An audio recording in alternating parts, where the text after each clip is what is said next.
Welcome to Gardener's World. Now, most plants start to die back around about October, and by November they've done almost everything they're going to do, and by Christmas time the garden has gone to bed. But a few plants actually at their best in autumn, and almost all grasses fall into that category. And even in February, on a bright, frosty day, they can look absolutely magnificent. So you don't cut them back at all, you leave them to give you everything they've got to give right up till spring, but we've reached that point now. Now's the time to cut all grasses back and give the new growth a chance to come through, and that's what I'm going to be doing today. This week we're paying the first of several visits to that jewel of British gardens, Sissinghurst in Kent. This isn't just any garden. It's Sissinghurst. It's one of the major gardens that people have copied and tried to emulate across the world. In the second instalment of Joe's series Exploring the Garden Tree, he looks at the best method of ensuring that they are perfectly planted. Oh, look at that. Perfect. Spot on. And it's not about filling it. Yeah, fill them in. It's important not to have any air gaps between the roots and the soil. And Rachel revels in the delights of winter scent at RHS Rosemore in Devon. Oh, that fragrance is almost overpowering.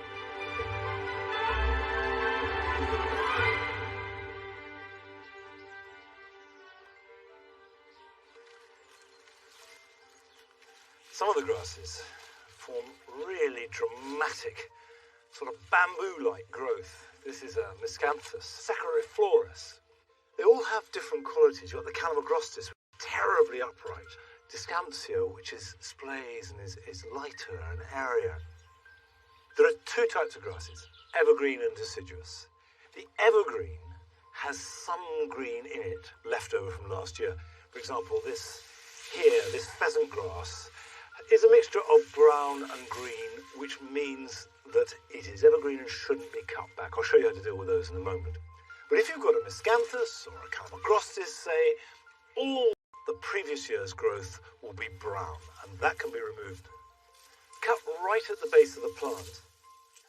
But if there is fresh green growth there, cut above that. Because, of course, grasses don't grow from the top.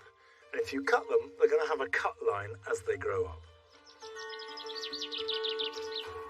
Looking at fabric, it has that lovely quality. And the second aspect is sound. Grasses sound fantastic. They pick up the wind and you get this beautiful musical sound from them.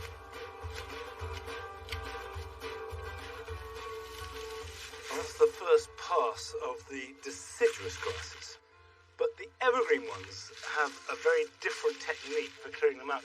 And they do need a tidy up. You don't just leave them. So all you're looking to do is put your hands in and just tease out the dead growth. See, there you are. You come out with a handful of dead growth, but you haven't removed any of the green live stuff. And go through them all. Just tidying them up, really. If you've got pheasant grass, like I have here, hands are good. If you're doing pampas grass, for example, which is an evergreen, use gloves, because you can cut your hands to ribbons on grass.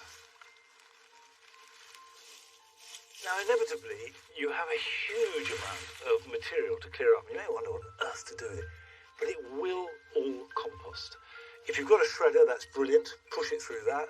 Otherwise, just get a pair of shears, clip it up. Try and reduce the size of it, increase the surface area. Don't be tempted just to chuck it away or even burn it. Use it. The best way to get inspiration for your own garden is to go and visit other gardens. And certainly one of the most famous, most visited gardens in the UK is Sissinghurst in Kent. Sissinghurst was the creation of the novelist and poet Vita Sackville-West and her husband, Harold Nicholson. And their original vision combined a strong structure with a carefree abundance of colour and planting. But over the years, particularly as the number of visitors has grown hugely, the garden gradually moved away from these guiding principles. However, The head gardener, Troy Scott Smith, is now setting out to reconnect the garden with the spirit of Vita and Harold. I first came to Sissinghurst 25 years ago as a young sort of novice gardener, and I do remember today still that very much sort of a haunting atmosphere, so much so that I knew I wanted to return.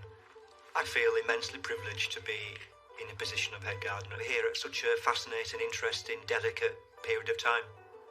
So, Sissinghurst is a wonderful place, but it's different to Vita's Sissinghurst. It's just subtly lost its way. It's too precise all year. We're trying to make the garden suitable for up to 200,000 people, whilst also perpetuating the world. We have to present Vita's garden as in its truest sense as possible.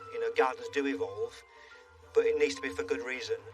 It's a very tenuous position to be in now, this fine carelessness is very hard to achieve, and it's almost always on the edge of tipping over into kind of chaos. Vita loved roses, and over the years she amassed a collection of around 300 different types of roses here at Sissinghurst, and she planted them in all kinds of ways.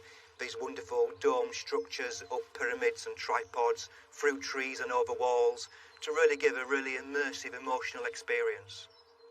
In 2013, when I arrived back at Sissinghurst, there was only about 100 roses of Vita's collection, and so slowly we're building up Vita's collection again.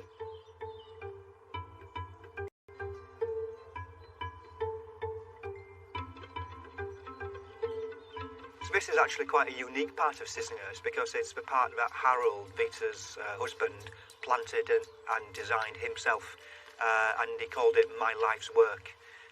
Vita called it Platform 5 Charing Cross, so something very different. But actually, it's a planting based around the spring flowers that they saw together on their travels to the Alps and to the Dolomites. What we have from Harold, 16 years worth of quite detailed plans and notes about the planting that he carried out in these beds here in the spring garden. So this is 1956, and we have a tulip here called Artist, and we no longer grow that at Sissinghurst. So here, when we're replanting parts of this border, we're trying to source those same plants that Harold had growing here and planting them once again in the borders here. Sissinghurst is really a collaboration of Vita and Harold. It's very much a joint enterprise. Really, the garden was much more than just a place where they created a garden. It was really a love story for them both.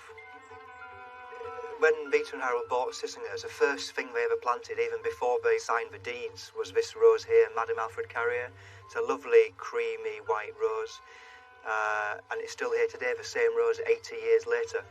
So, even though we're making quite a few changes at Sissinghurst, I suspect this one will be staying.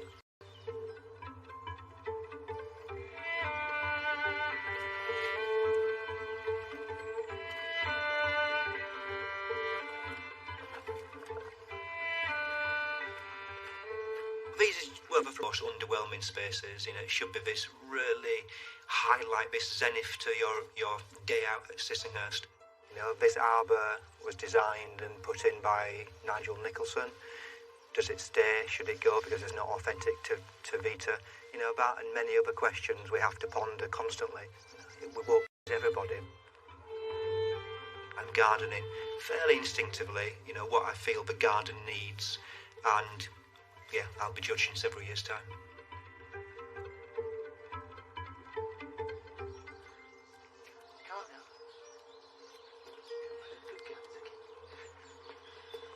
We'll be following Troy's progress as he works to make the garden a little bit truer to Vita's vision. And if you want to visit it, it's open tomorrow for the first time this year. And if you haven't already visited it, it's a must. It's an absolute gem, and I know that it's influenced me hugely. You can see touches of Sissinghurst all over Longmeadow. Come on, what have you got? What have you got?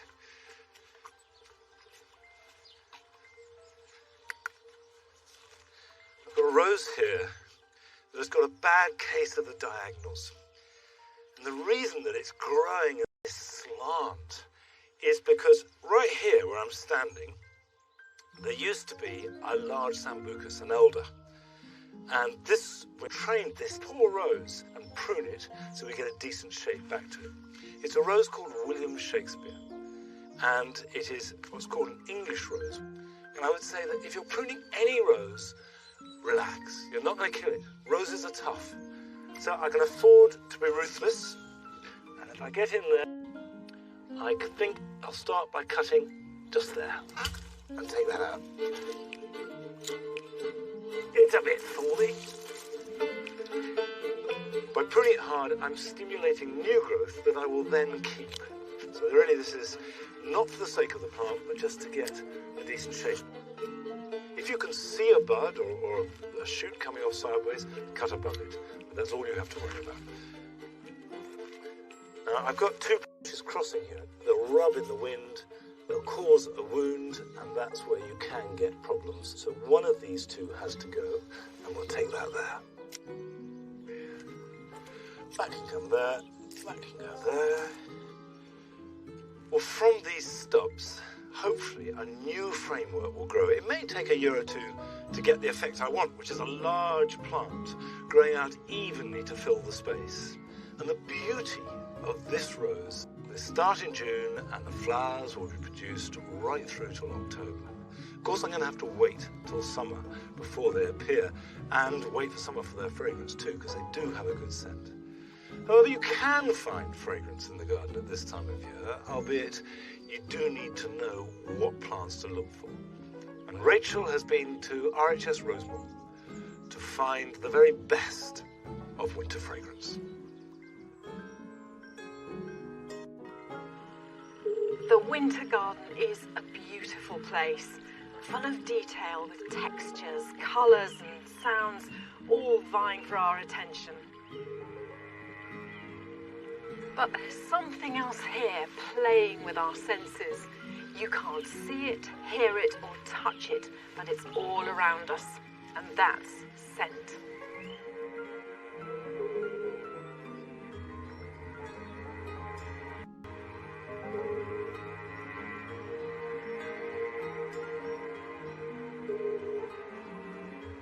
Here at Rosemont, they have some really distinctive winter flowering fragrant shrubs, many of which are perfect for small gardens. Sometimes that fragrance is so strong it pulls you in across the garden, and that's certainly the case with this sweet box.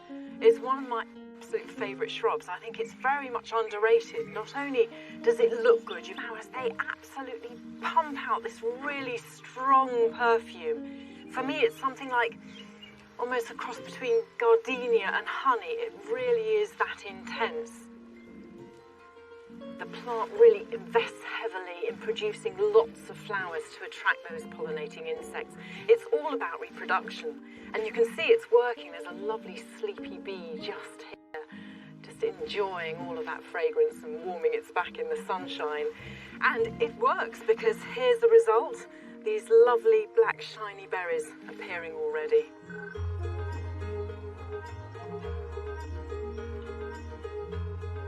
One of my favourite groups of winter flowering shrubs are the daphnes. This one is Jacqueline Postel, and it's quite popular, and justly so. It's well worth getting out an eyeglass, because then you can really scrutinise flowers close up and begin to understand how they produce that fragrance. And they have a layer of epidermal cells either over the petals, the sepals, sometimes the reproductive parts of the flower, and they produce a volatile essential oil. And as that warms up in the winter sunshine, it evaporates, and that vapour just then passes through the plant and out across the garden. It's really quite magical. Where you get a slightly thicker layer of those cells, then you get an almost waxy appearance of the flower as you have here in the daphnes. And I can actually see those oils just glistening on the surface. That's absolutely fascinating.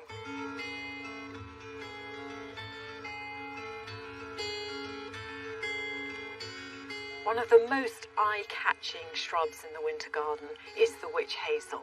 They have the most unusual, beguiling flowers, almost like little strands of orange or lemon zest.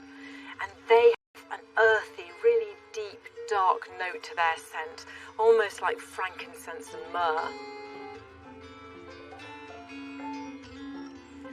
scent comes from the volatile essential oils within the petals and also the rich, sticky nectar. And on a day like today, it's sufficiently warm for that to reach me just standing here. But on a cooler day, if you cup your hands around it, just breathe on it. And then breathe in that fragrance. It's almost overpowering. In their native habitat, these are actually pollinated by fruit flies, and you can see why they're so attracted to that smell.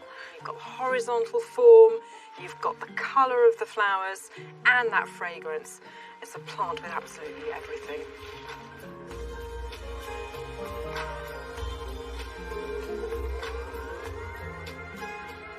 Seeing those witch hazels has really brought home to me that they're not just here for the benefit of the pollinators, because we can really enjoy them too.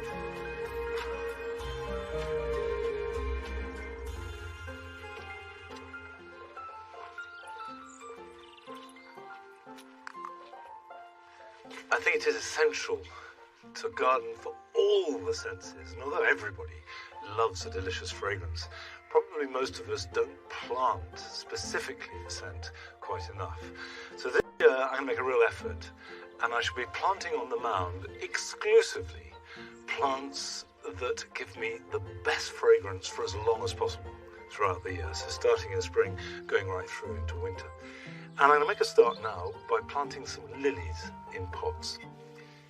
If you've got alkaline soil, it's probably a good idea to grow scented lilies in pots because they don't really like alkaline soil. And I find here that growing them in pots and also with a slightly special compost is not essential because they will grow, but if you can get either an ericaceous compost, bracken-based, or people have said that lilies do very well in a warm-based compost. What I've got here is a mixture made up from leaf mould, which we make here, which I found lilies love, a bit of a preparatory compost, a little bit of wall compost, a little bit of garden compost, all mixed in together, and that does the job.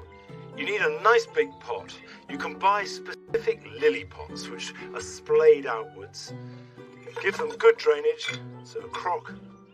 So half fill it with this compost, and then we'll plant the lilies. Now this is Lilium regardum, one of the most popular lilies of all, because not only has it got these beautiful white flowers flush with a bit of pink, but also the fragrance is exquisite. And you plant them, I'm going to put 3 in a pot this size, quite deep, about 4 to 6 inches deep, like that. If being a gloriously beautiful flower and having one of the best fragrances in the whole of the floral encyclopedia wasn't reason enough to grow Lilium nigardi, the fact that it's pretty resistant to lily beetle should clinch it. Put the pot outside, somewhere vaguely sheltered. It doesn't need feeding, shouldn't need watering, rain will do the job, until it starts to grow. Then when it reaches about a foot or so height with the foliage, I will take this to its position on the mound. It'll start to flower towards the middle of June and give me 6 weeks or so of glory. Now, this is just one plant that I shall be growing amongst the scented collection on the mound. And I'll try and cover as many different types of plant as possible in a tree for a small space that's going to do the job you want from it with the right colours or form. Can be quite a challenge. Last week, Joe gave us a guide to the range of trees you could have, and this week, he gets expert advice on how best to plant your tree.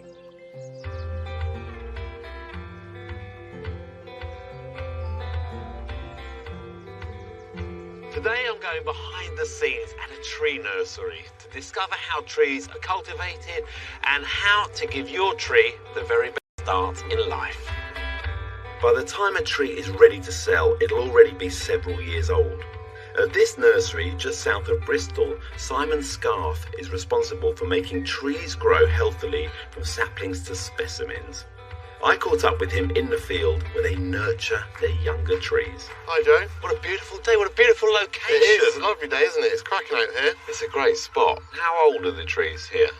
Well, these trees are going to be between 3 and 5 years old. Oh, that's to happen to them here? How do you look after them? Well, we do a lot of pruning work, caning, making sure they get a good shape. A lot of the formative work you need to do for a tree in the younger years. So once they've grown out in the field for a few years, what happens to them next? Well, when we'll dig them up and we'll either plant them out somewhere else in the field, or we'll take them back to our other site to be potted on. This is the part of the nursery where the trees are brought once we've dug them out of the field, and we bring them in here and heel them into the wood chip to keep them moist, the roots moist and wet throughout the winter. So it's like a series of trenches, all these huge trenches. Yeah, and then we just heel them in wood chip, and then out they come. And they're really a very compact root ball, isn't it? I mean, not a lot of roots on it. Yeah, well, transplanting it helps to stop it creating big solid roots and have more of a mass of these more fibrous roots which help absorb more nutrients and water. And can you buy these trees bare rooted here? You can buy them bare rooted, yes. They're a bit cheaper to buy bare rooted, but you can only plant them between November and March. So if you want to do any of your planting after that, you'd need to have a container grown tree. And how much would something like this be bare rooted? Something like this, a 10-12 centimetre girth, would be between £70 and £80 depending on the species. So a bit cheaper than container grown? Yeah, it's about 20-25% cheaper than a container grown plant. Right. If you could just hold that for me, sure. I'll do a bit of pruning. Back at the barn, our first job is to trim off some of the thicker roots. So would you do this to this bare root tree if it was going straight in the ground? You'd still want to prune off any damaged roots and maybe lightly prune any big roots to help encourage some root growth, but ultimately you want to leave as much of it on as possible. But for the trees that will stay on the nursery, it's important to make sure the roots have room to grow in their new containers. That they're A really big connecting thing to do. But if you're not planting a tree, here are some other things you can be getting on with this weekend.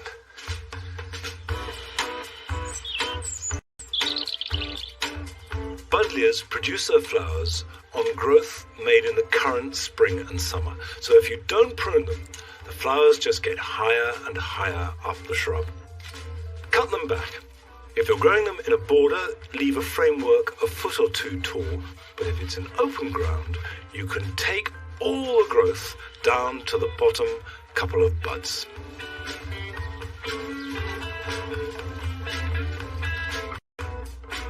For many of us, our soil is still very cold and rather wet, and it's too early to plant or sow much.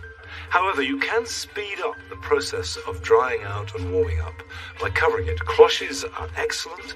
You can use polythene sheeting or garden fleece. Simply pin it to the ground, and that will help prepare the ground so you can get to work sooner.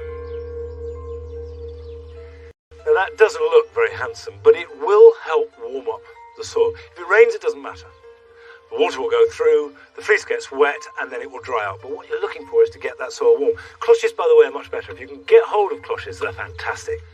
And as soon as the soil warms up, then we can grow masses of veg, and more than ever this year, because I have started to make a new area of the garden and expand the vegetables we grow here out so we can grow twice as many vegetables, lots of different varieties, and cook them and eat them and enjoy them as much as possible. But not today. In fact, not anything today because we've run out of time. But I'll see you back here at Longmeadow next week.